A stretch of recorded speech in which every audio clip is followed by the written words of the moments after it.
Қазақстан ішкі істер органдарының ұлттық ардагерлер кеңесі кезекті аймақтық семинар жиналыс өткізуге келдік. За это время, будем говорить, прошли большие политические мероприятия, выборы президента, парламента.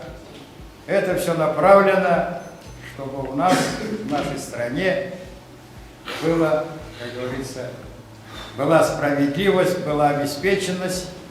Во главу угла это стоит человек, в том числе вы. Вы наше будущее, вы защитники Родины. Бүгін Павлодар қаласының нөмірі 66-да 79 әскери бөліміне генерал мырзалар келді. Генерал мырзалар сарбаздармен, ұлттық ұлан жауынгерлермен осы бөлімде қызмет етіп жатқан. Сегодня в воинскую часть 5512 прибыли генералы МВД.